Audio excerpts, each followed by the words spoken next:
বিসমিল্লাহির রহমানির রহিম। আসসালামু আলাইকুম। প্রযোজনা ও পরিবেশনায় উল্লাস Islamic asset products, royal plaza, দ্বিতীয় তলা, সিডিএ মার্কেট, আমতল, রিয়াজউদ্দিন বাজার, চট্টগ্রাম। মোবাইল 017112634661 এবং 018153546550।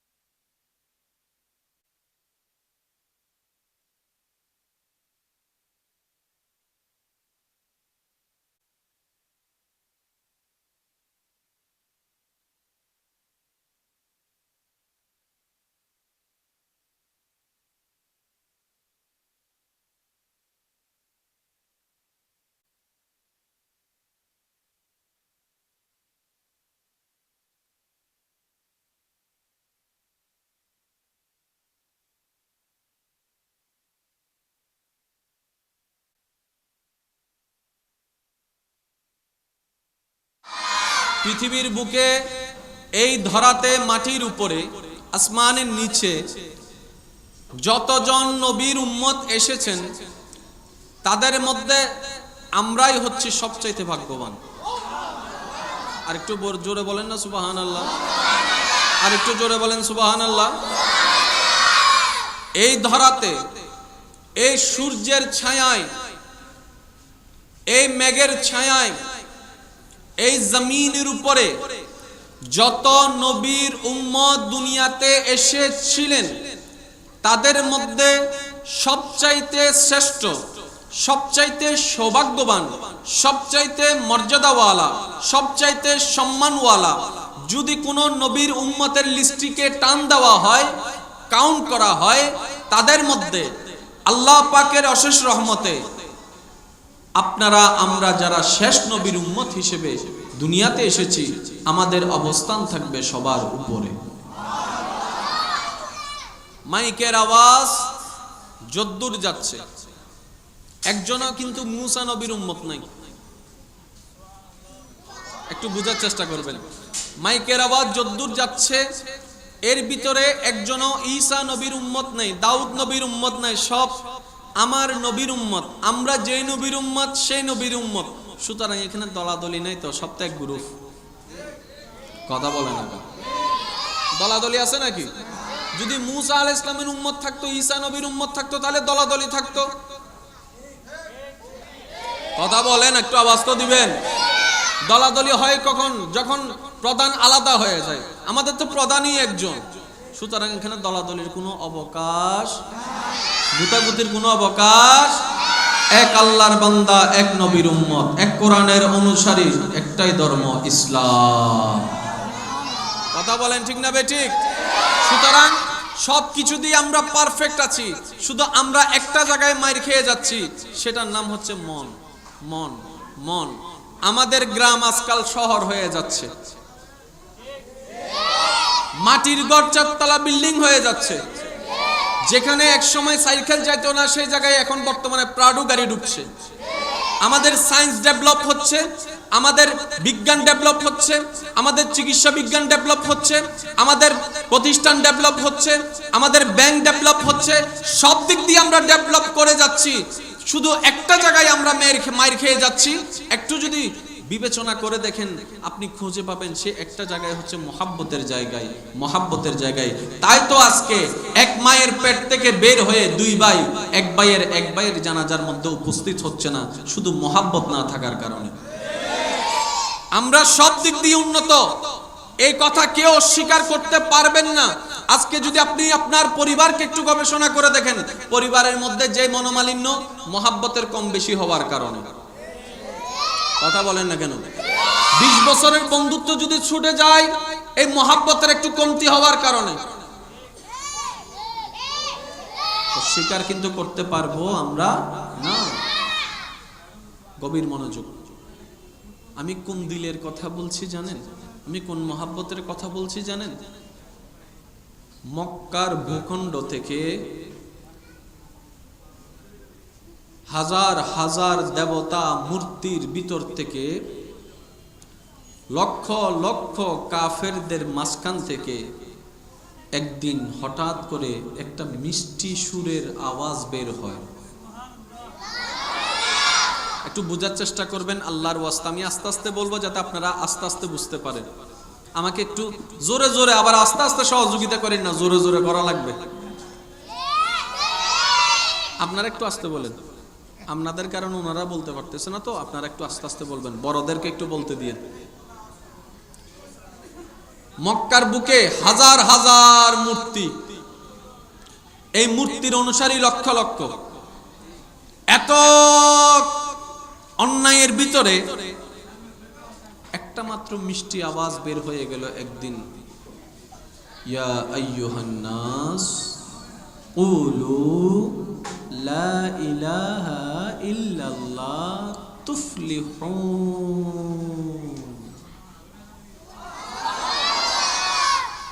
ইয়া আইয়ুহান নাস, ও মানব জাতি, কুলু তোমরা বলো, লা ইলাহা ইল্লাল্লাহ, এক আল্লাহ ছাড়া কোনো মাবুদ নাই, কোনো ইলাহ নাই, কোনো সৃষ্টিকর্তা নাই, কোনো রাজ্জাক নাই, এক আল্লাহ আছে, ওইটা তোমরা বলো।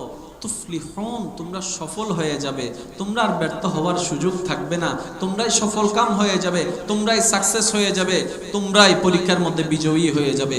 একটা মাত্র আওয়াজ বের হয়ে গেল হঠাৎ একদিন। গভীর মনোযোগ, গভীর মনোযোগ। আওয়াজটা বের হচ্ছে কোন জায়গা থেকে? জাজিরাতুল আরব, জাজিরাতুল আরব, বর্তমান মক্কার ভূখণ্ড থেকে আওয়াজটা বের হলো। একজন শুনলো, দুইজন শুনলো, তিনজন শুনলো। বড় অবাক্যর বিষয়, আল্লাহ আপনার আমার নবীকে হায়াতে পাক দিয়েছেন মাত্র 63 বছরের জিন্দেগি দুনিয়াতে।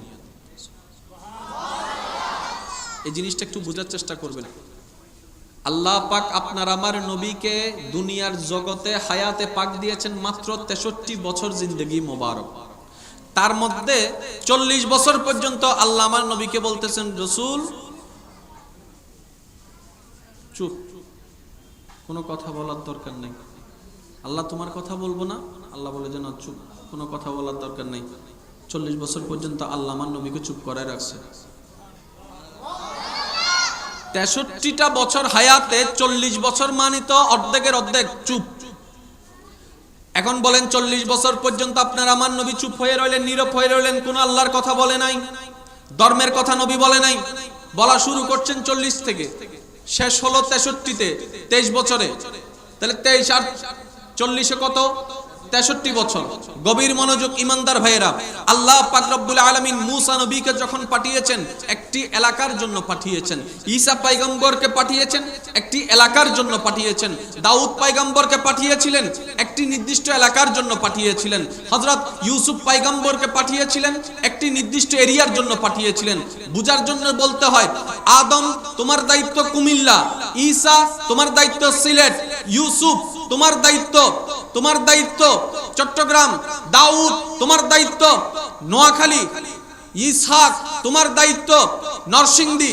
এইভাবে এক একজনকে এক এক এরিয়ার জন্য। কিন্তু যখন আপনার আমার কামলিওয়ালা মদিনাওয়ালা দয়াল নবীর সময়টা চলে আসলো, আল্লাহ পাক বললেন রাহমাতাল লিল আলামিন। সুবহানাল্লাহ। আওয়াজ আর একটু বড় লাগবে। যখন আপনার আমার নবীর বেলায় আসলো, আল্লাহ কি বললেন? রাহমাতাল লিল আলামিন। আপনার এরিয়া হচ্ছে কুল আলামিন। আলামিন যতটুকু, আপনার এরিয়া ততটুকু। সুতরাং আদম নবীকে যখন সিলেটের দায়িত্ব দেওয়া হয়েছে, ওই সিলেটের বাইরে যদি কেউ ঈমান না আনে, সেটা নিয়ে আদম নবীর টেনশন করার কোনো দরকার। ইউসুফ নবীকে দায়িত্ব দেওয়া হয়েছে চট্টগ্রামের, ঢাকার মানুষ কলমা না পড়লে, ওনাদের কাছে কলমার দাওয়াত না পৌঁছালে কোনো সমস্যা। কিন্তু আমার নবীকে আমার আল্লাহ দায়িত্ব দিয়েছেন সারা বিশ্বের জন্য, কুল কায়নাতের জন্য। সময় মাত্র 23 বছর। একটু বোঝার চেষ্টা করেন। নূহ আলাইহিস সালাম হায়াত পেয়েছেন 600, 700, 800-র উপরে। দাউদ পয়গম্বর হায়াত পেয়েছেন 500-র উপরে, ইউসুফ পয়গম্বর হায়াত পেয়েছেন শত শত বছর, সে জায়গায় আপনি আমার নবীকে আল্লাহ পাক দিয়েছেন মাত্র 63 বছর। 63 বছরের ভিতরে 40 বছর চুপ করে রাখছে, আল্লাহর কথা বলতে দেয় নাই, কালমার কথা বলতে দেয় নাই, ধর্মের কথা বলতে দেয় নাই। 40 বছর পরে অনুমতি দিয়েছেন, এখন আপনি বলুন সময় আছে মাত্র 23 বছর। বড় অবাক্যর বিষয়, আমার নবীর মুজিজা কত বড় মুজিজা, আল্লাহ পাকের কত বড় দয়া। মাত্র 23টা বছরের মধ্যে আমার নবী সারা বিশ্বের দায়িত্ব নিয়ে 23টা বছরের মধ্যে অল্প কিছুদিনের মধ্যে মক্কার ভূখণ্ড থেকে কলমার আওয়াজটাকে আমার নবী যখন জবান থেকে বের করলেন, আল্লাহর কুদরতি ব্যবস্থাপনায় আমার নবীর মুজিজায়, সেটা ফেসবুক ছাড়া, ইউটিউব ছাড়া, ইন্টারনেট ছাড়া, মিডিয়া ছাড়া, টিভি ছাড়া আফ্রিকা দেশ পর্যন্ত আওয়াজ পৌঁছায় গিয়েছে। আল্লাহু আকবার।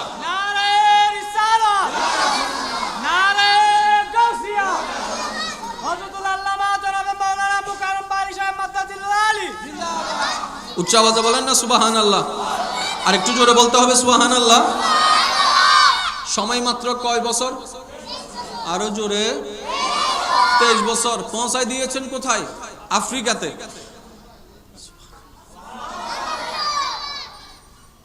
অন্য নবীরা এক এলাকায় কভার করতে পারে নাই। হযরত নূহ আলাইহিস সালাম সারাটা জীবন ইসলামের দাওয়াত দিয়ে ইন্তেকালের আগে মাত্র কয়েকজন মুসলমান পেয়েছেন। আর আমার নবী অল্প কিছুদিনের মধ্যে মক্কা থেকে মদিনায় গিয়ে, মদিনা থেকে যখন আবার মক্কায় আসলেন, নিম্নে 10,000 সাহাবার সাথে ছিল। এই কিসের পাওয়ার? একটু আগে যেটার কথা বললাম, যেটার কমতি আপনার আমার আছে, সেই অ্যাটম বোমটা আমার নবী ব্যবহার করেছেন, সেটা হচ্ছে মুহাব্বতের বোমা। আর একটু জোরে বলেন না, মুহাব্বতের বোমা। কিভাবে জানেন? এই এলাকা, এই জায়গাটা আমি আমার পাওয়ার দিয়ে, বোম দিয়ে, অস্ত্র দিয়ে হয়তো আমি জায়গা দখল করে নিতে পারবো, ক্ষমতার বল দিয়ে জায়গা দখল করা যায়, কিন্তু মুহাব্বত দিয়ে দিলের জায়গা দখল করা যায়। তো আপনি যদি কারো দিলের জায়গা দখল করে নিতেই পারেন, তার জায়গা তো আপনার। আর একটু জোরে বলেন না। তো সবচাইতে ইম্পর্টেন্ট হচ্ছে দিলের জায়গা। আর দিলের জায়গা দখল করতে যে জিনিসটা, যে বোমটা মারতে হয়, সেটা হচ্ছে মুহাব্বতের বোমা। মুহাব্বতের বোমা। সেজন্যই তো বিশ্বের ভূখণ্ডে জায়গায় জায়গায় যত জায়গায় ইসলাম পৌঁছায়েছে, হামলা দিয়ে নয়, বোম দিয়ে নয়, মুহাব্বত এবং চরিত্র দিয়ে। এটা তো অস্বীকার করার কোনো সুযোগ। হিন্দাল ওয়ালি গরিবে নামাজ যখন ভারতবর্ষে এসেছেন, বোমা নিয়ে তো আসেন নাই, উনি জায়নামাজ নিয়ে এসেছেন, তাসবিহ নিয়ে এসেছেন, আর জবানের মধ্যে আল্লাহ এবং রাসূলের কথা নিয়ে এসেছেন, চরিত্রের মধ্যে নবীর সুন্নত নিয়ে এসেছেন, যার কারণে বিধর্মী পর্যন্ত ওনার চরিত্রে মুগ্ধ হয়ে ওনার প্রেমে পড়তে বাধ্য হয়েছে। আর একজন মুসলমানের প্রেমে পড়া মানে কিন্তু একটা দিন না একটা দিন ধর্মের প্রেমে পড়ে যেতে হয়। প্রত্যেকটা জিনিসের একটা কৌশল আছে। এখন শিক্ষিত সমাজের গভীর মনোযোগ। আপনাদের কি কোনো কষ্ট হচ্ছে? আওয়াজে মনে হয় একটু বিরক্ত হচ্ছেন, ডিস্টার্ব হচ্ছে না তো আপনাদের? মাশাআল্লাহ। এই এলাকার মধ্যে বিভিন্ন প্রতিষ্ঠান আছে না? আচ্ছা, অনেক সময় দেখবেন পরিবেশ যদি ভালো না থাকে, অভিভাবকগণ নিজের সন্তানকে বড় করার যখন ফিউচারটা যখন রিস্ক মনে হয়, ভবিষ্যৎটা, তখন কিন্তু ওনারা নিজের এলাকা চেঞ্জ করে ফেলে। নাকি ভুল কিছু বললাম মনে হয়? রেল লাইনের পাশে সহজে কেউ ছেলে মেয়ে নিয়ে থাকতে দেখেছেন? আপনার জানা মতে দেখেছেন? কেন? ওখানে বেশি গাঁজা চলে, অন্যায় কাজ বেশি চলে। কোথায়? এটা তো বাংলাদেশি সবাই তো জানে। আওয়াজটা একটু দিলে আমি খুশি হব সবার। রেল লাইনের পাশে অন্যায় কাজ একটু বেশি চলে। আপনার সন্তান যখন বড় হতে লাগবে, একজন অভিভাবক হিসেবে, বাবা হিসেবে, মা হিসেবে আপনি সিদ্ধান্ত নেবেন, সেটা হচ্ছে পরিবেশ হচ্ছে অনেক বড় একটা ইম্পর্টেন্ট জিনিস। এই পরিবেশে যদি আমার সন্তান বড় হয়, একদিন না একদিন কোনো না কোনো বন্ধু জুটাই ফেলবে, বন্ধুর সাথে মিশা শুরু করবে, আমাদের অবর্তমানে আমাদের গোপনে মিশতে মিশতে আস্তে আস্তে তার চরিত্রটা খারাপ হয়ে যাবে। যাকে বাংলা ভাষায় এক কথায় বলে, সৎসঙ্গে স্বর্গবাস, অসৎসঙ্গে সর্বনাশ। আর একটু জোরে বলতে হবে, সৎসঙ্গে অসৎসঙ্গে। যেখানে ভালো মানুষ থাকে না, সেখানে কখনো ভালো পরিবেশ হতে পারে যেখানে ভালো পরিবেশ কখনো হয় না, সেখানে ভালো সন্তান গঠন হওয়া কখনো সম্ভব, সুন্দর চরিত্র নিয়ে গঠিত হওয়া কখনো সম্ভব নয় যদি পরিবেশটা সুন্দর না থাকে। এই কথায় কি কারো কোনো দ্বিমত আছে? আর একটু জোরে বলেন না, দ্বিমত আছে? আচ্ছা, এখন আল্লাহর কুদরতটা একটু দেখেন। কিরে ভাই,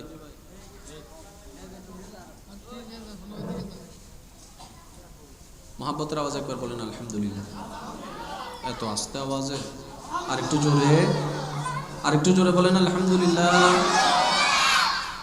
আমি যে কথাটা বলতে চাচ্ছি, পরিবেশ যদি সুন্দর হয় সন্তানের বেড়ে ওঠাটাও সুন্দর হবে। শিক্ষিত সমাজের মাঝখানে যদি আপনার সন্তানকে আপনি বড় করতে পারেন, আপনার ভাইকে বড় করতে পারেন, তাহলে তাদেরও একটা প্রভাব তার চরিত্রের মধ্যে পড়বে। নামাজের সাথে যদি বড় হয়, বেনামাজিও একদিন নামাজি হয়ে যাবে, স্বাভাবিক, ঠিক না বেঠিক? আর যদি একজন মদদের সাথে বড় হয়, একদিন না একদিন সে কিন্তু মদ ধরে ফেলবে। যারা সিগারেট খায়, খবর নিয়ে দেখবেন, যারা সিগারেট খায় তাদের জীবনে সর্বপ্রথম সিগারেট খাওয়াটা হয়তো কোনো না কোনো বন্ধুর মাধ্যমে শুরু হয়েছিল। আজকে হয়তো সে 5-10 প্যাকেট খাচ্ছে, কিন্তু শুরু যেদিন হয়েছিল কোনো না কোনো বন্ধুর মাধ্যমে। হয়তো পাশে বসেছিল, বন্ধু খাচ্ছে, সে দুর্গন্ধ সহ্য করতে পারে না, এরকম অনেকে আছে ঘ্রাণ সহ্য করতে পারে না, তখন সে বলে যে আরে খাস না, বেড়া মানুষ যদি সিগারেট না খায় তাহলে বেড়া কয়নি, মাথায় ঢুকাই দিছে। বেড়া মানুষ যদি সিগারেট না খায়, পুরুষ মানুষ যদি সিগারেট না খায়, তাকে কি পুরুষ বলা যায়? ঢুকাই দিছে। এক টান দুই টান, আস্তে আস্তে আস্তে আস্তে একটা দুইটা, 1 প্যাকেট 2 প্যাকেট, এইভাবেই কিন্তু বাড়তে হয়। এটাকে বলা হয় সৎসঙ্গের স্বর্গবাস, অসৎসঙ্গের সর্বনাশ।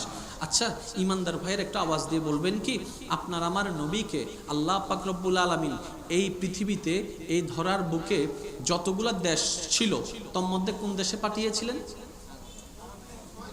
আরবের দেশে। সৌদিতে এখন না হয়েছে, তখন কোন দেশে? একটু আওয়াজ দিয়ে বলেন। তৎকালীন সময়ে আরব দেশটাই কি সবচেয়ে স্ট্যান্ডার্ড ছিল, নাকি এর চাইতে স্ট্যান্ডার্ড কোন দেশ ছিল? রোম সাম্রাজ্য। কথা বলেন না। আরবের চাইতে স্ট্যান্ডার্ড ছিল রোম সাম্রাজ্য। শিক্ষিত, ভদ্র, সব দিক দিয়ে তারা স্ট্যান্ডার্ড ছিল। আল্লাহ পাক রব্বুল আলামিনের কুদরতটা একটু খেয়াল করে দেখবেন ইমানদার ভাইয়েরা। আল্লাহ পাক আপন হাবিব নবীকে পাঠানোর জন্য যখন এরাদা করলেন, পৃথিবীর দিকে তাকালেন, এই পৃথিবীর বুক থেকে আমার আল্লাহ আমার নবীকে পাঠানোর স্থানটা ইংল্যান্ডকে বাছাই করে নাই, আমেরিকাকে বাছাই করে নাই, রোমকে বাছাই করে নাই, ফিনল্যান্ডকে বাছাই করে নাই, নিউজিল্যান্ডকে বাছাই করে নাই। তৎকালীন সময়ে যত স্ট্যান্ডার্ড কান্ট্রি ছিল, শিক্ষিত সভ্য জাতি ছিল, ওই সমস্ত এলাকাকে আমার নবীকে পাঠানোর জন্য আমার আল্লাহ বাছাই করে নাই। এমন একটা এলাকা, এমন একটা জনসমুদ্রের মাধ্যমে, জনসমুদ্র এলাকা আমার আল্লাহ বাছাই করেছেন। এমন একটি ডিস্ট্রিক্টকে, এমন একটি দেশকে আমার আল্লাহ বাছাই করেছেন, যে দেশটার মানুষের চরিত্র এত খারাপ ছিল যে জগৎ বলতে বাধ্য হয়েছে তাদেরকে দেখে, এই যুগটার নামই হলো আইয়ামে জাহিলিয়া, অন্ধকার যুগ। কথা বলতে হবে তোরে ভাই। আমি আল্লাহর কুদরতটাকে একটু বোঝানোর চেষ্টা করছি। ওয়ামা তৌফিকে ইল্লা বিল্লাহ। মা বাবার দোয়াকে সাথে নিয়ে গভীর মনোযোগ।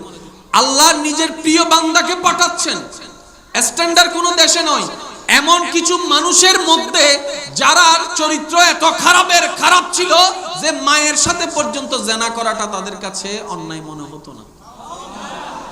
শুধু এতটুকু বলি কেমন খারাপ ছিল তাদের চরিত্রের কারণে। বিশ্বজ্ঞানী ব্যক্তিরা সেই যুগকে আইয়ামে জাহিলিয়া বলেছেন, অন্ধকার যুগ। মানুষ খারাপ হওয়ার কারণে। মানুষ যদি ভালো হতো সময়টাকে কেউ কখনো খারাপ বলতো না। আপনি আপনার বোন নিয়ে রাস্তা দিয়ে হেঁটে যাচ্ছেন, কোন একজন পুরুষ যদি আপনার বোনকে দেখে পছন্দ হয়, যে কোনো পুরুষে যদি আপনার বোনের গলায় একটা রশি পরাই দিতে পারে, আপনি ভাই দাঁড়িয়ে আছেন, আপনার সামনে আপনার বোনটাকে সে নিয়ে যাবে, আপনি কোনো বাধা দিতে পারবেন না, আপনার শুধু তাকায় থাকা লাগবে। এখন বাকিটা আপনারাই বুঝে নেন যে কি পরিমাণ খারাপ অবস্থা ছিল। এখন আপনারা বলেন, নবীকে আল্লাহ যে অঞ্চলে, যে দেশে, যে রাষ্ট্রে পাঠাচ্ছেন, ওইখানে কি 1% খারাপ নাকি 99% খারাপ? আরো জোরে বলেন না। কারো কোনো দ্বিমত আছে?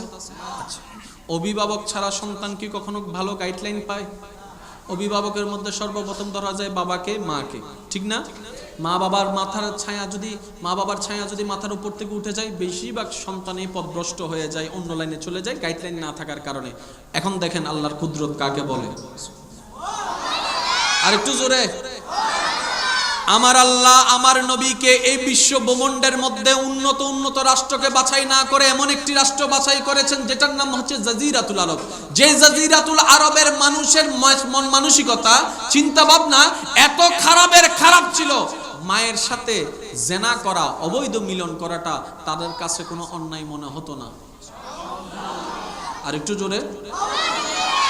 যে অঞ্চলের মানুষগুলা নিজের বোনকে অন্যের সাথে থাকতে দেখা পর্যন্ত তাদের অন্তর ব্যতীত হতো না, যেই এলাকার মানুষের মন মানসিকতা এত খারাপ ছিল, কন্যা সন্তান জন্ম হওয়া মানে আমাদের দেবতা নারাজ হয়ে যাওয়া, সুতরাং বাবা হয়ে নিজের মেয়ে সন্তানকে জীবন্ত কবর দিতে পর্যন্ত দ্বিধাবোধ করতো না।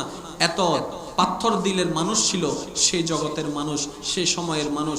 আর সেই জায়গায়, সেই স্থানে আল্লাহ পাঠাচ্ছেন কাকে? হাবিবুল্লাহ নবীকে। একটু গভীর মনোযোগ। আল্লাহ নিজের হাবিবকে পাঠাচ্ছেন এই খারাপ মানুষের ভিতরে।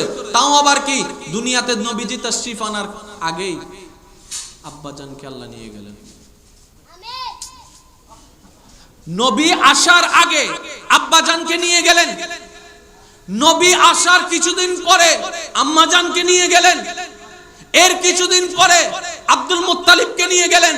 তো সমাজ যাকে, দুনিয়া যেখানে বলে অভিভাবক দরকার, তাহলে সেই ক্ষেত্রে আপনার আমার নবীর বাবার মতো অভিভাবক ছিল না, মার মতো অভিভাবক ছিল না, দাদার মতো অভিভাবক ছিল না। কিন্তু বড় অবাক্যর বিষয়, হাজার অসভ্য মানুষের ভিতরে আপনার আমার নবীর বড় হওয়া শুরু হয়ে গেল। একদিন, 2 দিন, 1 সপ্তাহ, 2 সপ্তাহ, 3 সপ্তাহ, 4 সপ্তাহ, 1 মাস, 2 মাস, 1 বছর, 2 বছর, 5 বছর, 6 বছর, 10 বছর আপনারা আমার নবী বড় হতে লাগলেন। পরিবেশ খারাপ, সমাজ খারাপ, এলাকা খারাপ, চরিত্র খারাপ, মন মানসিকতা খারাপ। এত খারাপের ভিতরে আপনার আমার নবী, আল্লাহর হাবিব নবী বড় হতে লাগলেন। বড় অবাক্যর বিষয়, ওই সমাজের মানুষের চরিত্রের প্রভাব আমার নবীর উপর পড়া তো দূরের কথা, বরং নবীর চরিত্র এমন সুন্দর ছিল কাফেররা পর্যন্ত বলতে বাধ্য হয়েছে, আমানত রাখলে আব্দুল্লাহর ছেলে মুহাম্মদের কাছে আমানত রাখো। সবাই বাটপারি করতে পারে, আব্দুল্লাহর ছেলে মুহাম্মদ কখনো বাটপারি করবে না।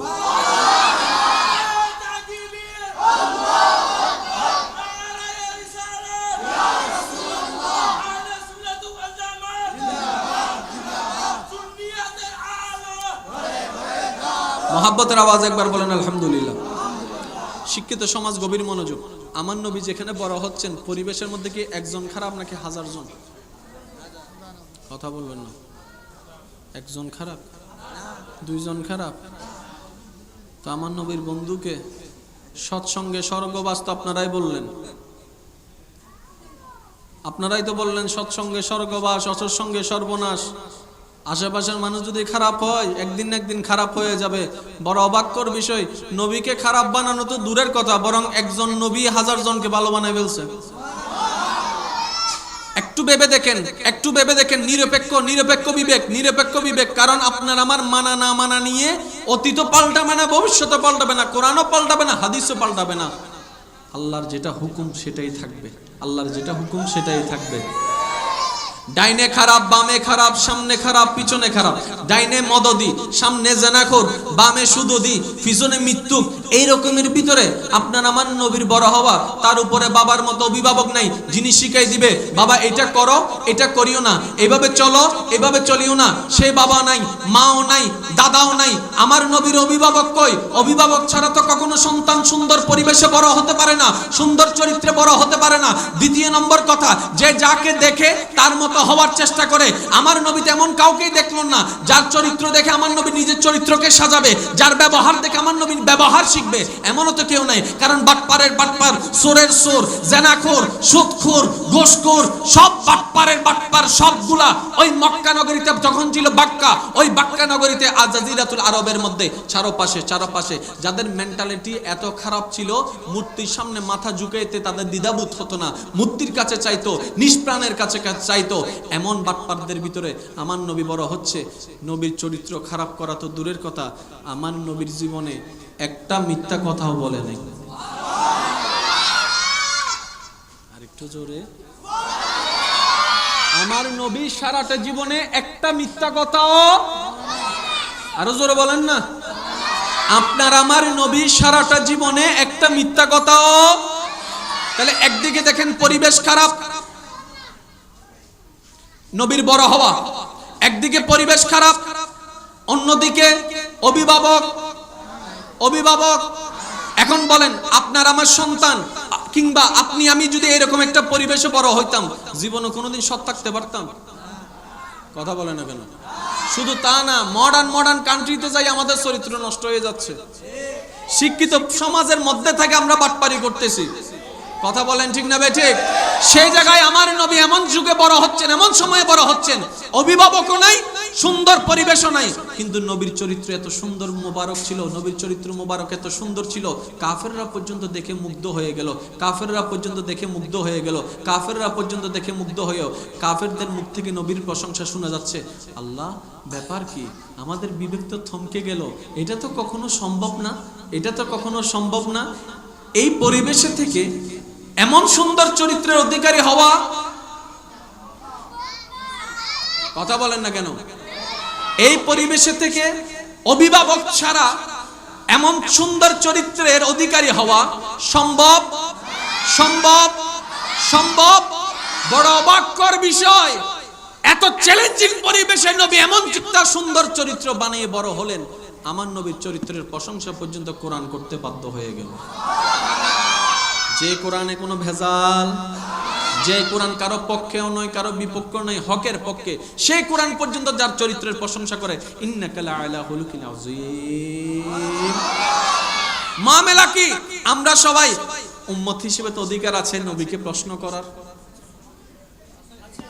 কথা বলেন আরে বাবা, উম্মত হিসেবে নবীর কাছে একটা প্রশ্ন করার জানার তো অধিকার, আবার বান্দা হিসেবে আল্লাহর কাছে আবদার জানানোর অধিকার আছে তো, ঠিক না? এবার আমরা সবাই মিলে নিজের বিবেক যখন থমকে গেল, আমার নবীর চরিত্র এমন চরিত্র, এখনো পর্যন্ত যার চরিত্রের অনুসরণ করার জন্য বিধর্মীরা পর্যন্ত বলতে বাধ্য হচ্ছে মুহাম্মদের চরিত্র অনুসরণ করো, মুসলমানের নবীর চরিত্র অনুসরণ করো। এই চরিত্রের মধ্যে এমন আছে কি? গঠন হলো কিভাবে? আমরা সবাই নবীর দরবারে প্রশ্ন করলাম খেয়ালের জগতে, ইয়া রাসূলুল্লাহ, বড্ড জানতে চাই, আপনার ডানের মানুষ খারাপ ছিল, বামের মানুষ খারাপ ছিল, সামনের মানুষ খারাপ ছিল, পিছনের মানুষ খারাপ ছিল, কোনো প্রতিষ্ঠান ছিল না, কোনো শিক্ষক ছিল না, কোনো অভিভাবক ছিল না, এতগুলা মিথ্যুকের মাঝখানে থেকে আপনি কিভাবে মিথ্যা কথা না বলে থাকতে পারছেন? এতগুলা মদদের মাঝখানে থেকে কিভাবে কখনো মদ খাওয়া তো দূরের কথা স্পর্শও করেননি? যেখানে নারী পাওয়া এত সহজ ছিল, সেখানে আপনি কখনো নারীর দিকে চোখ তুলেও তাকাননি। ইয়া রাসূলুল্লাহ, চরিত্রটা পাইলেন কিভাবে? আমার নবী বলে যে, আমারে জিজ্ঞেস করিস না, আল্লাহরে জিজ্ঞেস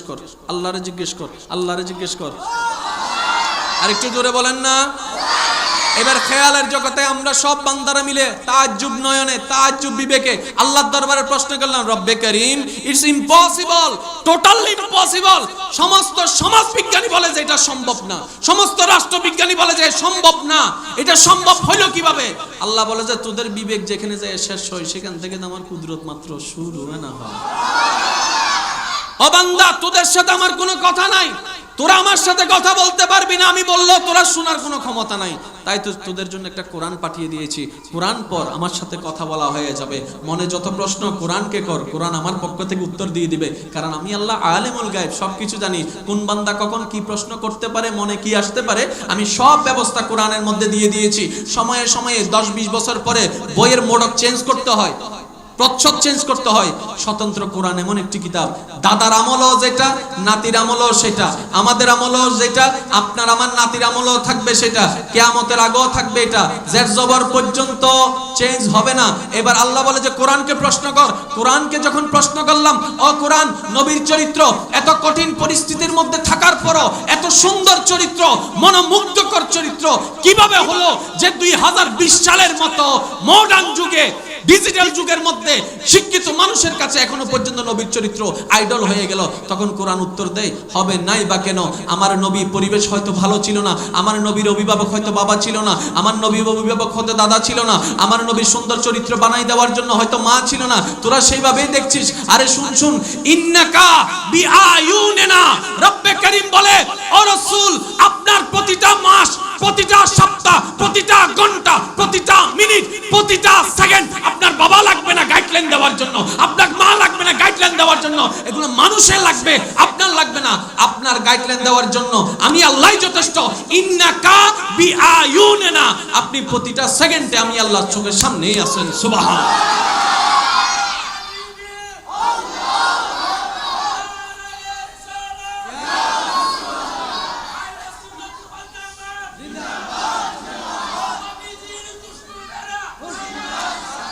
উচ্চ আওয়াজে বলেন না সুবহানাল্লাহ। আমার নবীর গাইডলাইনার কে?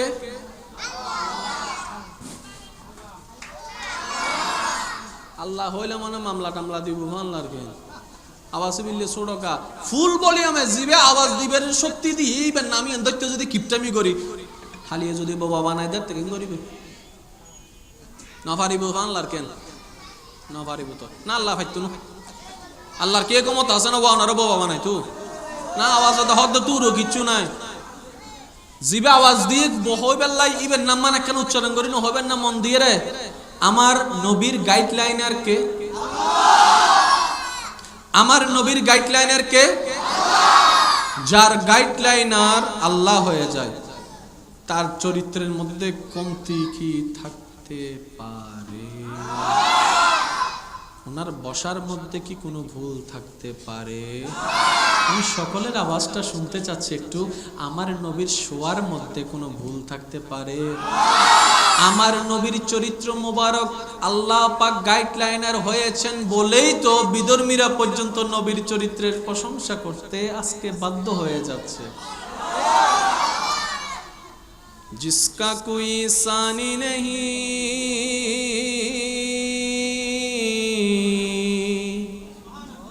वो नबी हमारा है। আমরা কত সৌভাগ্যবান দেখেন, এমন একজন নবীকে পেয়েছে যার গাইডলাইনার আল্লাহ ছিল। তো উম্মতের জন্য অহংকারের বিষয়, খুশির বিষয়। जिसका कोई सानी नहीं वो नबी हमारा है, যার কোনো তুলনা নাই, ওই নবী আমাদের নবী, ওই নবী আমাদের নবী। সুবহানাল্লাহ। আর একটু জোরে বলতে হবে সুবহানাল্লাহ। এখন আসুন গভীর মনোযোগ। আমার নবীর চরিত্র মোবারককে হেফাজত করেছেন কে? আর একটু জোরে বলতে হবে। আমার নবীর আল্লাহ পাক রব্বুল আলামিন সময় দিয়েছেন মাত্র কয় বছর? 40 বছর পর্যন্ত। 40 বছর পর্যন্ত, 23 বছর বলার পারমিশন। 23 বছরের ভিতর যা করার যা করবেন 23 বছরের ভিতর করবেন। এখন বলেন চ্যালেঞ্জটা কেমন ছিল? শিক্ষিত সমাজ গভীর মনোযোগ। যদি আমি আপনাকে বলি ভাই আপনার হাতে সময় মাত্র 23 বছর, আপনি চট্টগ্রামের মধ্যে দাওয়াত দেন, ইজি।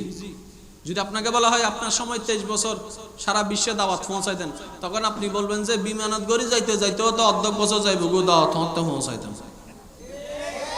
কারণ বিমান তো আছে, আমার বাপ দাদার দিনে বিমান তো না যে হুট করে উঠে গেলাম। পাসপোর্ট নিতে হবে, ভিসার জন্য অ্যাপ্লাই করতে হবে। 3 ঘন্টায় হয়তো আমি পৌঁছাইতে পারবো ঠিকই, প্রসেসিং করতে করতে তো 2 মাস চলে যাবে। এমডিকের বিষয়কে হুটহাট পাওয়া যায়নি। কিন্তু আমার নবীর মুআজিজাকে আল্লাহ পাক এমন ভাবে হেফাজত করেছেন, আমার নবী 23টা বছরের মধ্যে অর্ধ পৃথিবীর মধ্যে আওয়াজ, কালিমার আওয়াজ পৌঁছায় গিয়েছে। আচ্ছা, মানুষ যখন বিয়ে করে 5-6টা মেয়ে হয়েছে, মনে রাখবেন মেয়ে হওয়া আল্লাহ পাকের একটা নিয়ামত। মুসা নবী জিজ্ঞেস করেছেন, আল্লাহ তুমি যখন খুশি হও এটা আমরা বুঝবো কিভাবে?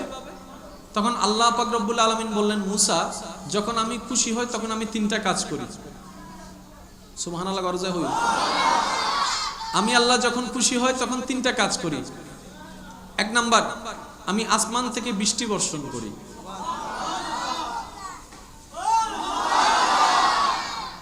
2 নম্বর, আমি মানুষের ঘরে মেহমান পাঠাই। 3 নম্বর, আমি আল্লাহ যখন কারো উপর খুশি হয়ে যায়, সন্তুষ্টি হই, তখন আমি তার ঘরে কন্যা সন্তান পাঠাই। তার মানে যারা কন্যা সন্তানের অভিভাবক হয়েছেন, হাদিস মোতাবেক ওই মুহূর্তটাই ছিল আল্লাহ পাক রব্বুল আলামিন আপনাদের উপর সন্তুষ্টি হওয়ার একটা মুহূর্ত। সেজন্য কন্যা সন্তানকে কখনো বোঝা মনে করবেন না। আপনি হয়তো ভাবছেন আমার 3-4টা মেয়ে হয়েছে, আমি পালবো কিভাবে, বড় করব কিভাবে, বিবাহ দিব কিভাবে, অনেক টাকা খরচ। আমি শুধু এতটুকু বলবো, আপনার সন্তান হওয়ার আগে উনি কিন্তু আল্লাহর বান্দা হয়েছে। আপনি যেরকম মা বাবা হিসেবে একটা দায়িত্ব পালন করছেন, আল্লাহ হিসেবে আল্লাহ ঠিকই আল্লাহর দায়িত্ব পালন করে নিবে। আরে এই সমাজে তো এমন অনেক ব্যক্তি বড় হয়েছেন যাদের উপর মার ছায়া ছিল না, বাবার ছায়া ছিল না, কিন্তু সমাজে প্রতিষ্ঠিত হয়ে দেখাইতে পেরেছে একমাত্র আল্লাহ পাক গাইডলাইন করেছেন বলে। আপনি চিন্তা করেন না কি খাওয়াবেন, কি করবেন, কেমনে কি করবেন, আল্লাহর ব্যবস্থা আল্লাহ করে দিবে। শুধু আমাদের দায়িত্ব হচ্ছে আল্লাহর রহমতের দিকে তাকায় থাকা। আল্লাহর রহমতের দিকে যে তাকায় থাকবে, আল্লাহ পাক রব্বুল আলামিন সূরা তালাক,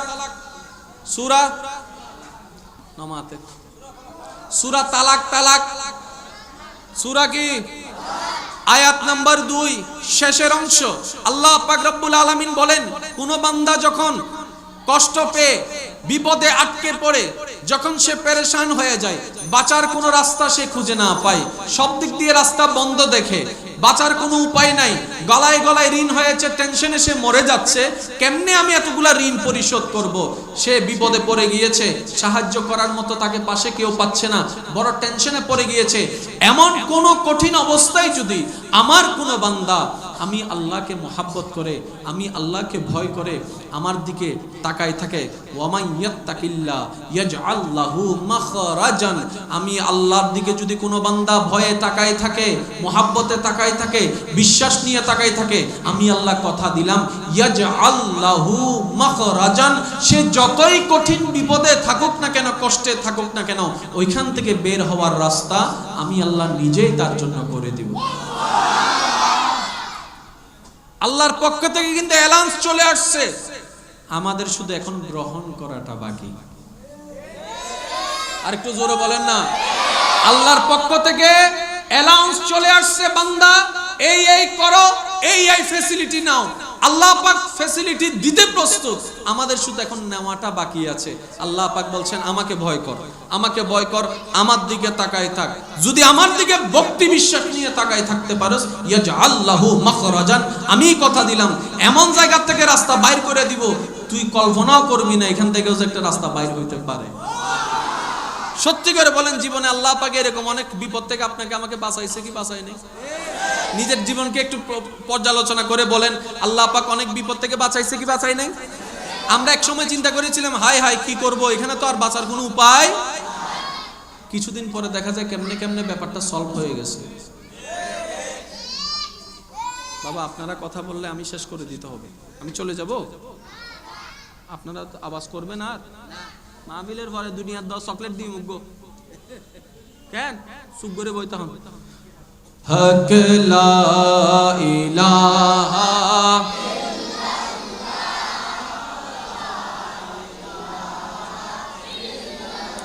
হক লা ইলাহা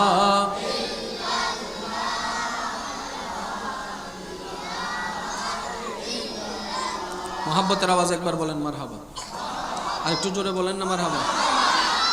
এক আয়াত আমি বলে ফেললাম, এর পরের আয়াতটা প্রথম অংশটা আপনারা একটু পড়ে দেখবেন, আরো মজার আয়াত। আচ্ছা, নামাজ পড়েন তো ইনশাল্লাহ? আচ্ছা, নামাজের মধ্যে সূরা ফাতিহা পড়েন? না পড়লে কি নামাজ হবে? কি মনে করে সূরা ফাতিহা পড়েন নামাজে? যেটা আমাদের মনোযোগ সেটা হচ্ছে পড়া দরকার, পড়া। অথচ হাদিস বলছে, আমার নবী বলছেন, বান্দা যখন কোরআন তেলাওয়াত করে সে আল্লাহর সাথে কথা বলে। আর একটু জোরে বলতে হবে। বান্দা যখন কোরআন তেলাওয়াত করে সে আল্লাহর সাথে কথা বলে। তা আল্লাহর সাথে যদি কথা বলা কোরআন তেলাওয়াত হয়, সেটার মধ্যে আমরা তাড়াতাড়ি করি কেমনে, তাড়াহুড়া করি কেমনে? তার মানে আমরা সব ঠিক আছে, আমরা একটা জায়গায় মারি খেয়ে যাচ্ছি, মোহাব্বত মোহাব্বত মোহাব্বত। নামাজ আমরা এই জন্যই পড়ি, পড়া দরকার পড়ি, পড়া দরকার পড়ি। যদি সেটাকে আপনি আমি আল্লাহর হুকুমের দাম মনে করে মোহাব্বত করে পড়তাম, এক একটা সিজদা হয়তো উহুদ পাহাড়ের চাইতেও বেশি সওয়াবের ওজন হয়ে যেত। কারণ আমরা সেই আল্লাহর সেই সত্তার ইবাদত করি যার দরবারে কমতি বলতে কোনো শব্দ। আমরা সেই সত্তার ইবাদত করি যিনি কিপটা নয়। বুঝার চেষ্টা তো করেন না একটু। আমরা সেই সত্তার ইবাদত করি যিনি কিপটা নয়। আমরা সেই সত্তার ইবাদত করি যিনি অহংকারী নয়, যিনি হিংসুক নয়, যিনি দিলে কমে না। তো সুতরাং যে আল্লাহ মুসলমানের ছাড়া, মাননেওয়ালা মুসলমানকে ছাড়া বিধর্মীর ঘরে পর্যন্ত খাবার পৌঁছায় দিতে পারে, সে আল্লাহ আপনার ঘরের মধ্যে ডবল ডবল দিতে আল্লাহর কমতিটা কিতে? আল্লাহ কমতিটা কিসের? আল্লাহর কমতি কিসের? কমতি আল্লাহর মধ্যে নয়, কমতি দেওয়ার মধ্যে নয়, কমতি আমাদের নেওয়ার মধ্যে। আল্লাহ পাক বলে যে তোদেরকে আমি পাহাড় পরিমাণ দিতে চাই, কিন্তু আমি কি করতাম? তোদের পাত্রটা তো ছোট, তোরা পাত্র বড় কর, আবু বকরের মতো পাত্র বানা, তারপর আমি সাদাকতের ঝুলিটা তোদের ঝুলের মধ্যে ঢেলে দিব। একটু খেয়াল করবেন। ও আমার বান্দা, তোরা তোদের ঈমানকে, আমলকে সুন্দর করে, আমি আল্লাহর ভয়কে, আমার নবীর মহব্বতকে অন্তরে সজ্জিত করে তোরা আবু বকরের মতো জীবনটা সাজাই ফেলা। তোদের আবু বকরের জীবনটা আবু বকরের মতো সাজাই ফেল। আমি আবু বকরকে যেরকম কে সাদাকতের খাজিনা দান করেছি, তোদেরকেও দান করব। আমি আল্লাহর ভান্ডারে কোনো কমতি নেই। ওমর যখন আমার দরবারে এসেছে, আমার নবীর দরবারের মাধ্যমে কিয়ামত পর্যন্ত আদালতের শাহিনশা বানিয়ে দিয়েছে। ওসমান যখন এসেছে গনিয়তের শাহিনশা বানিয়ে দিয়েছি। আলী যখন এসেছে শেরে খোদা বানিয়ে দিয়েছি, শেরে খোদা বানিয়ে দিয়েছি, শেরে খোদা বানিয়ে দিয়েছি। আমি আল্লাহর ভান্ডারে কমতি নাই, আমি দিতে প্রস্তুত, আমি দিতে প্রস্তুত। আমি আল্লাহ তো তাদেরকে দিই যারা ওম ভগবতু নমস্য পূজা শেষ করে যখন খাইতে যায়, ফেরেশতা বলে যে আল্লাহ তোর পূজা করে নাই, খাবার বন্ধ করে দে, খাবার বন্ধ করে দি। তখন আমার রব্বে কারীম বলে যে ওরে ফেরেশতা, রিজিক বন্ধ করিস না। সন্তান যতই খারাপ হোক না কেন, মা বাবার জন্য সন্তান তো সন্তানে হয়। আরে জন্মদাতা যদি এত ভালোবাসে, আমি তো সৃষ্টি করেছি নিজের হাতে। আল্লাহু আকবার। আমরা আল্লাহকে চিনি নাই, আমরা আল্লাহকে চিনি নাই, এটাই আমাদের সবচাইতে বড় ভুল। কি কোনো সমস্যা? না না, ভিতরে আসতে বললেন না, ভিতরে আসতে বললেন না, দরকার নাই। কেউ বসে শুনে মজা পায়, কেউ দায়রায় শুনে মজা পায়। সেজন্য তো আপনারা মাইক লাগাইছেন, কারণ কিছু কিছু বান্দার টাইমের অভাবে আসতে পারবে না, তারা যাতে শোনা থেকে বঞ্চিত না হয়, সেজন্য না মাইক লাগাইছে। কথা বলে না কেন? ঠিক না ভাই? ঠিক। তো সুতরাং যে যেখান থেকে দিলে শান্তি পায় সেখান থেকে শুনুক। আল্লাহ বুঝার তৌফিক দান করুন। ইমানদার ভাইরা বলেন তো, আমার আল্লাহ দেয় কি দেয় না? আমার আল্লাহ কখনো বন্ধ করেছে? এই আমার ইবাদত করে নাই, আমার পূজা করে নাই, আমার ইবাদত করে নাই, আমাকে সিজদা দেয় নাই, অন্যজনকে দিয়েছে। শুধু তাই না, আরো মারাত্মক ভাবে বলি, পূজা করেনি ওই হাঁটি ফেলি, হাঁটি ফেলি, পূজা করেনি, আরো বলি না, আর পার্সোনাল হতা হচ্ছে, পূজা করেনি, আশা লইয়ারে জানা, বিপদত পড়লে জানা। আচ্ছা সত্যি করে হংস যদি আশা পূরণ নয় তো মন্দিরে তো বীর কার মন্দিরের মধ্যে যায়, আশা পূরণ নইলে মন্দিরে তো বীর কার চিন্তা করে চাই না হন দিন। তার মানে পুজো দেখ দেয় বস সময় আশাও পূরণ ঘরের হনে আল্লাহর নাম হোক। আর আল্লাহ এত দয়াবান, কেন বুঝিবার চেষ্টা করন। সাপ দেউ তুন পদ্মং শরণং গচ্ছামি হই না আল্লাহ হদ্দে দে ফেরেশতা হদ্দ আল্লাহ তোর তো ন হয় হদ্দে দেছো না আতঙ্ক হম দিয়াছো না ইতা না মানব না মানো কি ইতা না রে ভুলি গিয়া তুই তোর মনত রাখি ওয়াল্লাহ তো এত দেখতে পারছ তুই বান্দারে ওহো বুঝিবে তো চেষ্টা করুন ওয়াল্লাহ তুই বান্দারে এত দেখতে পারছ আল্লাহ পাক রব্বুল আলামিন বলেন ও ফেরেশতা আমি আসমান বিশাল আসমান বানিয়েছি গভীর মনোযোগ আমি বিশাল আসমান বানিয়েছি শুধু বলেছি কুন ফায়াকুন কুন ফায়াকুন আমি জান্নাত বানিয়েছি কুন ফায়াকুন আমি বিশাল সমুদ্র বানিয়েছি কুন ফায়াকুন সাগর বানিয়েছি কুন ফায়াকুন মাটি বানিয়েছি কুন ফায়াকুন বিশাল বিশাল পাহাড় বানিয়েছি কুন ফায়াকুন হ বলছি হয়ে গেছে হ বলছি হয়ে গেছে ও ফেরেশতা একমাত্র এই সৃষ্টি হচ্ছে সেই সৃষ্টি যাকে আমি কুন বলে বানাই নাই নিজের কুদরতি হাতে মায়া করে করে বানাইছি মায়া করে করে বানাইছি মায়া করে করে বানাইছি এটা এই সৃষ্টি এটা আল্লাহ আমি তো চোর আল্লাহ পাক বলে তারপরও তুই আমার বান্দা একটু বোঝার চেষ্টা করবেন আল্লাহর ওয়াস্তে আমি শেষ করে দিচ্ছি আর মাত্র 5 মিনিটের মধ্যে শেষ আমার আমি চলে যাচ্ছি শেষ ভালো যার সব ভালো তার আওয়াজ যেন ফুল ভলিউম ও আল্লাহ আমি তো চোর লাইফে 40টা বছর চুরি করেছি একটা গুনাহ বললাম চুরির কথা একটা সাবজেক্ট আরো দিক তো আছে 5 ওয়াক্ত নামাজ পড়ি নাই 5 ওয়াক্ত নামাজ পড়ি নাই শুক্রবার পড়তে গেছি তাও আবার 2 রাকাত ও আল্লাহ মিথ্যা তো বলেছি শুধু মাঝে মধ্যে একটু ছিলাম মাঝে মধ্যে একটু নেশার মধ্যে ছিলাম মাঝে মধ্যে মা বাবাকেও কষ্ট দিয়ে তোমার হুকুম অমান্য করেছি তোমার জমিনে দাঁড়াই তোমার রিজিক খেয়ে তোমার দেওয়া শক্তি দিয়ে আল্লাহ তোমার বিরোধিতা করেছি তোমার নাফরমানি করেছি বুঝে কিংবা না বুঝে আল্লাহ গুনার পাহাড় তো একটা দুইটা না আল্লাহ আমার মনে হয় কি আমার গুনার পাহাড়টা একদম বিশাল একটা পাহাড় হয়েছে হয়তো আসমান ছোঁয়া ছোঁয়া আল্লাহ আমার কি কোনো অপশন আছে তোমার দরবারে আমি তো করে ফেলছি অতীত তো আমি পাল্টাতে পারবো না এখন কি আমার কোনো অপশন আছে বান্দা যখন চিন্তা করছে মসজিদের পাশে বসে বসে পেরেশান হয়ে যা করেছি ভুল করেছি এতদিন বুঝতে পারি নাই আজকে 40-50 বছর জীবনের প্রায় শেষের দিকে যখন চলে আসলাম আমার বিবেক কাজ করলো বান্দা তুই তো ভুল করেছিস বাঁচার তো কোনো উপায় নাই এত বড় ভুল তো কখনো কেউ মাফ করে না এত বড় সুযোগ তো কেউ দেয় না বান্দা যখন মসজিদের পারে বসে বসে চোখের পানি ছেড়ে ছেড়ে যখন কান্না করছে হঠাৎ করে মসজিদের ভিতর থেকে খতিবে মুকাররমের আওয়াজ একটা কোরআনের বাণী তার কানের মধ্যে আসলো লা তাকনাতু মির রাহমাতিল্লাহ লা তাকনাতু মির রাহমাতিল্লাহ ওই বান্দা বসা থেকে উঠে দাঁড়ায় গেল এত মধুর আওয়াজটা হুজুর কি বলতে চাই শুনতে চাই তখন খতিবে মুকাররম কোরআনের আয়াতকে বাংলা করে বলে দিল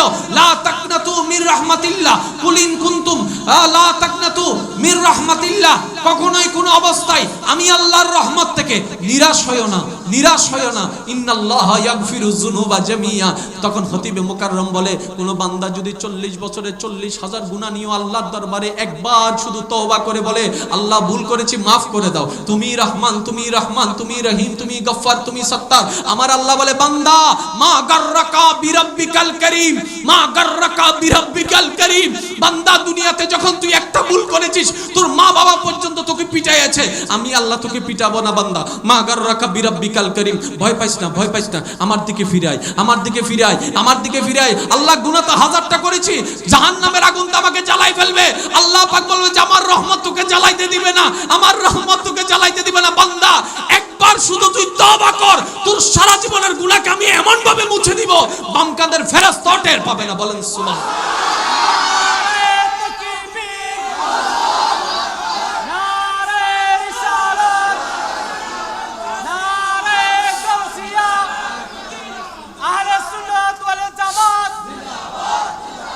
আল্লাহ তুমি এত ভালোবাসো আমাদেরকে আল্লাহ তুমি এত মায়া করো আমাদেরকে কখনো একটাবার চিন্তা করেছেন সিঙ্গেল খাটে যখন আপনি ঘুমান সিঙ্গেল খাটে অনেক ছোট একটি খাট হয়তো আপনি 2 করত দিলে কিন্তু পড়ে যাবেন এত সিঙ্গেল খাট এত ছোট একটি খাট ঘুমের মধ্যে কারো কাপড় উঠে গেলেও ঘুমের মধ্যে খবর থাকে না। অনেকে ঘুমের মধ্যে বকাঝকা করে, সকালে বললে সে আর বিশ্বাস করে না। অনেকে ঘুমের মধ্যে চিল্লাফাল্লা করে কিংবা হাঁটে, সকালে বললে বিশ্বাস করে না। অর্থাৎ একজন মানুষ যখন ঘুমের ঘরে চলে যায় তার ডান বাম কোনো খবর থাকে না। আপনি যখন সিঙ্গেল খাটে ঘুমাচ্ছেন, সকালে যখন সিঙ্গেল খাট থেকে উঠছেন, তার মানে কি জানেন? আপনি ঘুমের মধ্যে অতটুক করদ নিয়েছেন যতটুক করদ নিলে আপনি পড়ে না যাবেন। তার মানে আপনি ভুলে গেল ঘুমের দোয়া না পড়লেও আপনার আল্লাহর রহমত আপনাকে বেষ্টন করেছিল। আমার বান্দা না পড়ে ব্যথা পায়, মায়ের মতো আগলাই রাখে আল্লাহর রহমত। আল্লাহ পাক বলে, বান্দা বান্দা তোদেরকে আযাব দিয়ে আমি কি করতাম, তোদেরকে আযাব দিয়ে আমি কি করব, তোদেরকে আযাব দিয়ে আমার লাভ কি? ওয়াইন শাকারতুম, যদি তোরা শুকরিয়া আদায় করস আমি আযাব দিতাম কিল্লাই। একবার তো শুকরিয়া আদায় কর, বাড়ায় দেওয়ার দায়িত্বটা আমি নিব। এত বড় অপরচুনিটি পাওয়ার পর আপনি আমি কি করি? খাওয়ার আগে বিসমিল্লাহটা বলতে ভুলে যায়, খাওয়ার পরে আলহামদুলিল্লাহটা বলতে ভুলে যায়, তারপরে রহিম রহমান পরের বেলার খাবারটা বন্ধ করে দেয় নাই। গভীর মনোযোগ, শেষ ভালো যার সব ভালো তার কথা বলেই আমি শেষ করে দিচ্ছি। বান্দা জাহান্নামে যাক আল্লাহ চায় না, এটা আমি বলছি, এটা আল্লাহ বলছেন। আমরা আল্লাহকে চিনি নাই। এখন যদি প্রশ্ন করি, বলেন তো রিজিকের মালিক কে, হায়াতের মালিক কে, মওতের মালিক কে, জীবনের মালিক কে, সম্মানের মালিক কে? এই যে আমরা বললাম, সত্যি করে বলেন, এটা আমরা বলা দরকার বলেছি। যেদিন আপনি আমি অনুভব নিয়ে বলতে পারবো রিজিকের মালিক আমার আল্লাহ, যেদিন অনুভব নিয়ে বলতে পারবো আমার ইজ্জতের মালিক আমার আল্লাহ, তখন দেখবেন যে আপনার এখান থেকে দিলের কানেকশনটা রহমতের দরবারে গিয়ে কানেক্ট হচ্ছে। আল্লাহু আকবার, আল্লাহু আকবার, আল্লাহ। বান্দা জাহান্নামে যাক আল্লাহ তা চায় না। তাই তো আল্লাহ পাক বান্দাদেরকে বাঁচানোর জন্য কত সুন্দর কৌশল করেছেন জানেন? জান্নাতে যেতে গেলে কিসের দরকার? সওয়াব। জান্নাতে যেতে গেলে কিসের দরকার? আর একটু জোরে বলবেন না। আমরা কি সওয়াবের আগে পিছে আসি? কিন্তু আল্লাহর ইচ্ছা হচ্ছে আমাদেরকে বাঁচানো। তা আল্লাহ সিস্টেম কি করেছেন জানেন? বান্দা তুই তো ব্যস্ত থাকবি, তাই না? সওয়াব কামাইতে পারবি না, মসজিদে এসে নামাজ পড়তে পারবি না, আল্লাহ টাইম ভেরি শর্ট। আল্লাহ কয় তুই ইবাদত করলে তুই সওয়াব পাইয়ে তুই জান্নাতে যাবি, জাহান্নাম থেকে বাঁচবি, সেখানেও তো শর্ট। আচ্ছা তা কি করার? মায়া যেহেতু তোদেরকে করেছি, বাঁচানোর রাস্তাটাও তো আমাকে করে দিতে হবে। বান্দা যা, জান্নাতে যেতে গেলে সওয়াবের দরকার, তো আমি সওয়াবটাকে তোদের জন্য সহজ করে দিচ্ছি। আল্লাহ কেমন? কোন মুসলমান যদি মুসলমানের সাথে হাসি হাসি কথা বলে সওয়াব। আল্লাহর ওয়াস্তে যদি একটু আওয়াজটা ছোট হয় আল্লাহ নারাজ হয়ে যাবে, আওয়াজ বড় করতে হবে। আল্লাহ আমাদেরকে বাঁচানোর রাস্তা কিভাবে সহজ করে দিচ্ছেন দেখেন। বান্দা তুই যদি কোনো মুসলমানের জন্য হাসি হাসি কথা বলস, আমি ডান কাঁধের ফেরেশতাকে হুকুম দিয়ে দিলাম, আমার বান্দা যখন এক বান্দা আরেক বান্দার সাথে হাসি মুখে কথা বলবে সওয়াব লিখে দিবা, সালাম দিলে সওয়াব লিখে দিবা, মুসাফা করলে সওয়াব লিখে দিবা। রাস্তায় চলার পথে 5টা সেকেন্ড ব্যয় করে রাস্তায় দেখা যদি কোনো কষ্টদায়ক বস্তু আমার বান্দা সরাই দেয়, একটা পাথর একটা প্যারাক যদি সরাই দেয় ব্যস্ত সময়ের ভিতরে, মরণ পর্যন্ত সদকায়ে জারিয়া লেখা সওয়াব।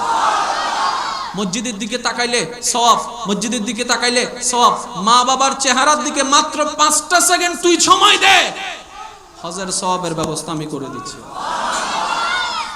শুধু তাই নয়, আল্লাহ পাক রব্বুল আলামিন বলে যে কোরআন যদি তুমি পড়ে অর্থ সহ বুঝে যদি পড়তে পারো এতগুলা নেকি। একজন বলে যে আল্লাহ আমি তো স্কুলে পড়েছি অর্থও জানি না ব্যাখ্যাও জানি না, আমি কি সওয়াব থেকে বঞ্চিত হয়ে যাব?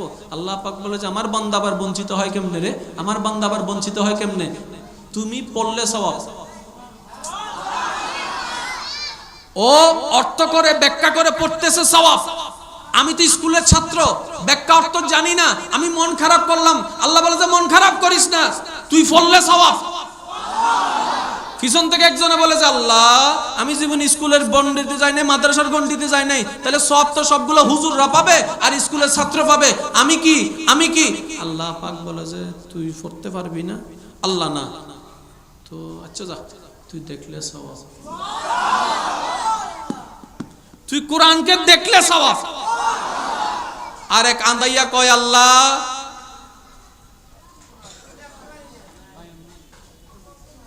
আমার চোখ, হুজুরও সওয়াব পাবে, স্কুলের ফুলাও সওয়াব পাবে, আমি না বঞ্চিত। আল্লাহ কয় তুই না আমার বান্দা? আল্লাহ হ, তো বঞ্চিত আমি কেমনে?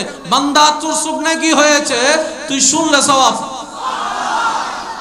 আর কত সহজ করে দিত বলেন, আর কত সহজ করে দিত। শুধু একটা কথাই বলি, আল্লাহ পাক শুধু একটা জিনিসে বলে, বান্দা আমি আল্লাহকে ভয় কর, আমার নবীর মহব্বত কর, আমার ফরজগুলাকে মেনে নে, আমার নবীর সুন্নতগুলাকে সাজাই নে।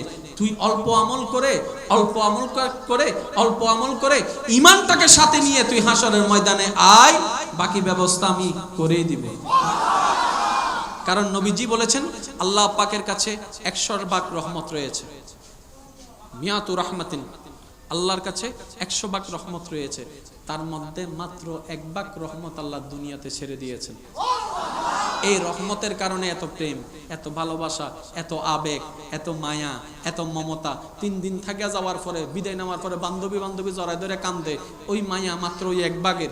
মার প্রতি সন্তান, সন্তানের প্রতি মায়া মাত্র 1 ভাগ। আল্লাহর নবী বলেন 99 ভাগ আল্লাহ রেখে দিয়েছেন। আমার নবীকে প্রশ্ন করা হলো, ইয়া রাসূলুল্লাহ 99 ভাগ রহমত আল্লাহ রেখে দিলেন কেন? তখন আমার নবী বলে, হাসরের ময়দানে আপন বান্দাদেরকে জাহান্নাম থেকে বাঁচানোর জন্য আল্লাহ 99 ভাগ রহমতকে হেফাজত করে রেখে দিয়েছেন। বান্দাদের জন্য সেই দিন সেই 99 ভাগ রহমতকে আল্লাহ পাক উন্মুক্ত করে দিবে। জান্নাতে যাওয়া,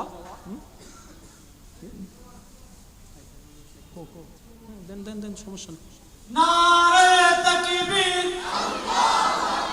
নারে রিসালাত, প্রধান অতিথির আগমন, শুভেচ্ছার স্বাগতম, সাইদুল হক সাইদ কাজীর আগমন। নারে তাকবীর, নারে রিসালাত, প্রধান অতিথির আগমন, শুভেচ্ছার স্বাগতম। হুজুর কে দিকে আসছে? আল্লাহুম্মা সাল্লি আলা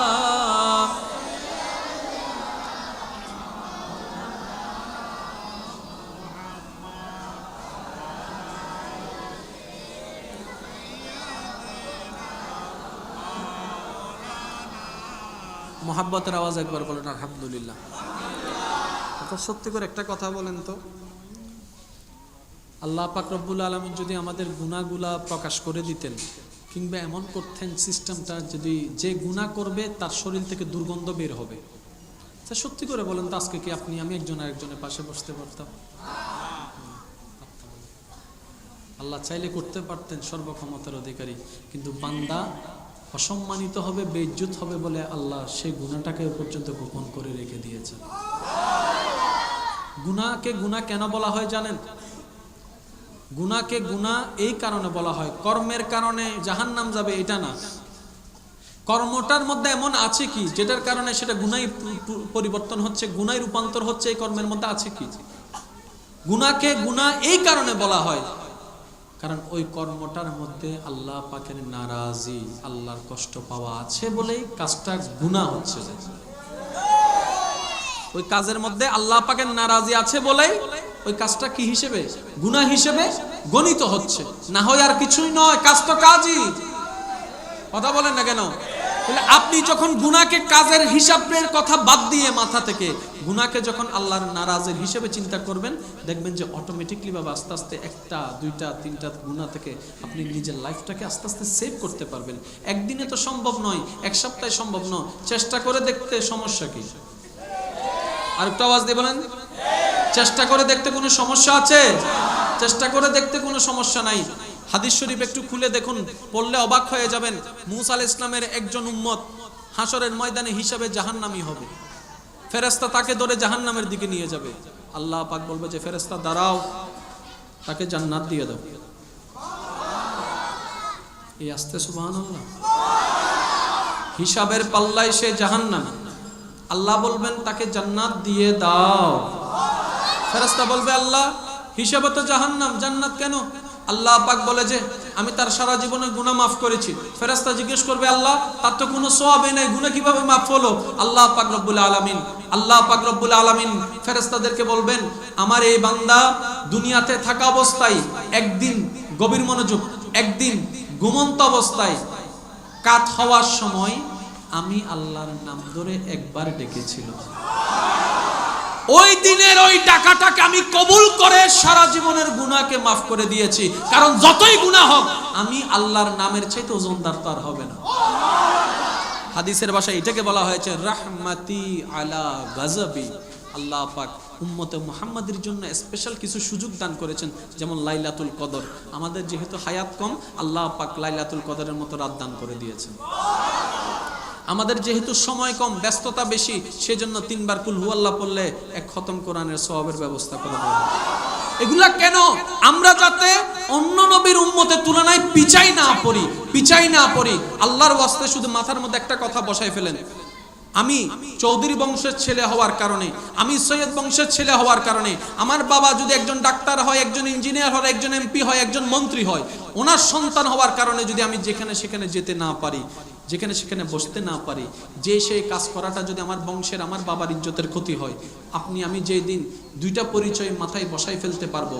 একটা হচ্ছে আমি তো আমার আল্লাহর বান্দা, আমি তো আমার আল্লাহর বান্দা, আমি তো আমার রসুলের উম্মত, আমি তো শ্রেষ্ঠ নবীর উম্মত, আমি তো কামলিওয়ালা নবীর উম্মত, আমি তো ইমামুল মুরসালিন নবীর উম্মত, আমি তো খাতামুন নবীনের উম্মত। সুতরাং এই কাজটা আমার দ্বারা সম্ভব নয়, কারণ এই কাজটা আল্লাহর বান্দা হিসেবে করা উচিত নয়। নবীর উম্মত হিসেবে এই কাজটা করা আমাকে মানায় না, আল্লাহর বান্দা হিসেবে এই কাজটা করা আমাকে দিয়ে মানায় না।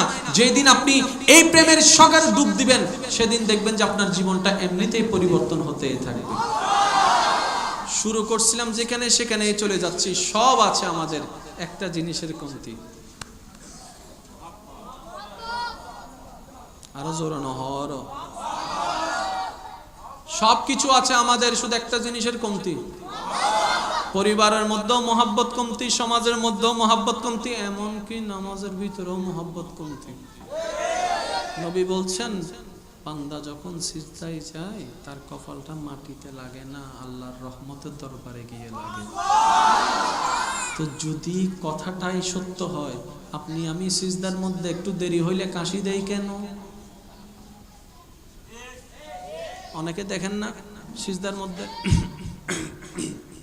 আমি বললাম ভাই কাশতেছেন কি, ঠান্ডা লাগছে? কয় না, ইমাম সাহেবকে একটু সিগন্যাল দিচ্ছি।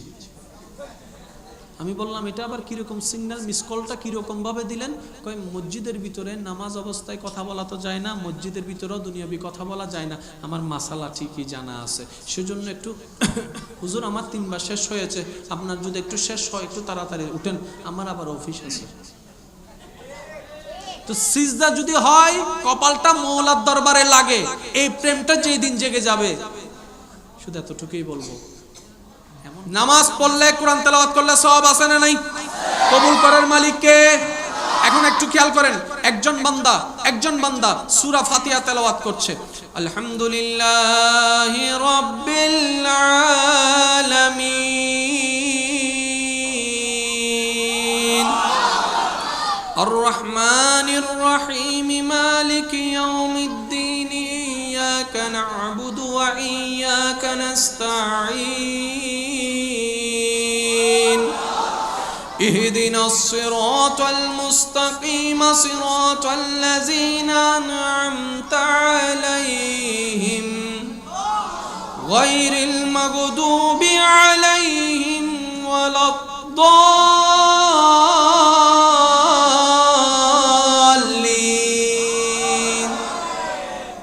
আসসালামু আলাইকুম। আলহামদুলিল্লাহ। মহাব্বতের আওয়াজ একবার বলেন না মারহাবা।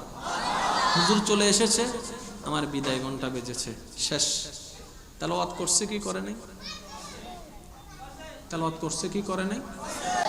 এই আওয়াজটা শুনে যে কোনো একজন আল্লাহর বান্দা, যে করছে সেও আল্লাহর বান্দা, যে শুনছে সেও আল্লাহর বান্দা, সে একটু থতলা, সে একটু কি বোঝার চেষ্টা করবে, সে একটু থুতলা। এখন থুতলা মানুষের সুর তো দূরের কথা, আওয়াজও তো ঠিকভাবে আসে না, মাফ করবেন বুঝার জন্য বলছি। সে শোনার পরে মনে মনে প্রেম জাগলো, হ্যাঁ আমি যদি একটু পড়তে পারি, সে নিজে নিজে হামদু পড়ার চেষ্টা করছে। হাসরের ময়দানে যাওয়ার পরে আল্লাহ পাক রব্বুল আলামিন বললেন, ও ফেরেশতা থুতলাটা কবুল করো। আরো জোরে, থুতলাটা কবুল করো। হতে পারে কি পারে না? হতে পারে কি পারে না? এখন আমাদের মাথায় যেটা বসতেছে আমি সেটাকে আমার আঙ্গিকে বলার চেষ্টা করছি, কারণ বক্তাদের কাজ শ্রোতাদেরকে বুঝাই দেওয়া, যাতে মনে রাখতে পারে, নিজের পরবটা নিজে করতে পারে।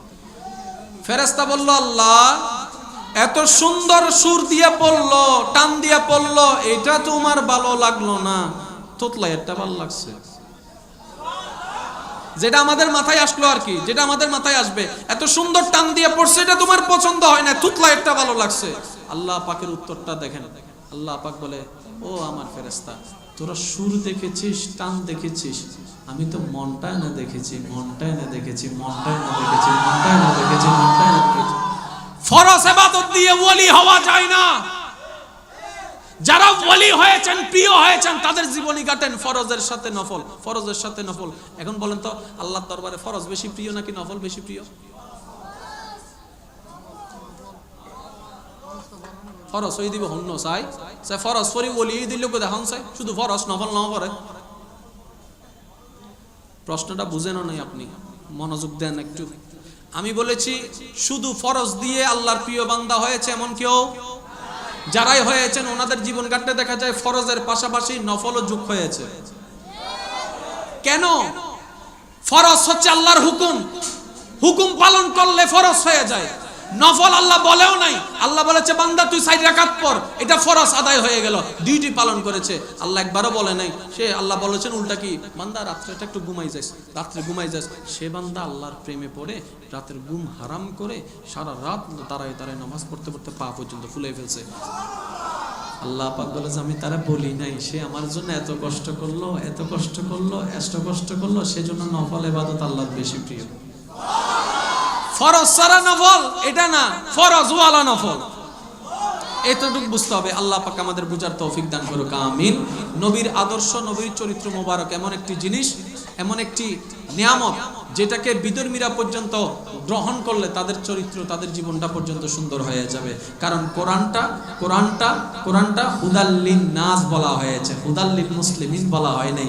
এই কোরআনটাকে আল্লাহ পাক এমন ভাবে সাজিয়েছেন, এমন ভাবে পাঠিয়েছেন, এটার ভিতর থেকে মুসলমানরাও নিয়ামত নিতে পারবে, বিধর্মীরাও নিয়ামত নিতে পারবে। আল্লাহ পাক আমাদের সবাইকে ইসলাম ধর্মের মান মর্যাদা, আল্লাহর বান্দা হওয়ার যোগ্যতা, নবীর উম্মত হওয়ার যোগ্যতা অর্জন করে হাসি মুখে কালিমা শরীফ পড়ে পড়ে দুনিয়ার থেকে বিদায় নেওয়ার আল্লাহ তৌফিক দান করুন। আল্লাহ আমাদের সবাইকে 5 ওয়াক্তে 5 বার আল্লাহর রহমতের দরবারে নিজের কপাল দিয়ে সিজদা করে নিজের অযোগ্য কপালকে দামি বানানোর আল্লাহ তৌফিক দান করুন। ওয়া আখিরু দাওয়ানা আনিল হামদুলিল্লাহি রাব্বিল আলামিন। আসসালামু আলাইকুম ওয়া রাহমাতুল্লাহি তাআলা ওয়া বারাকাতুহু।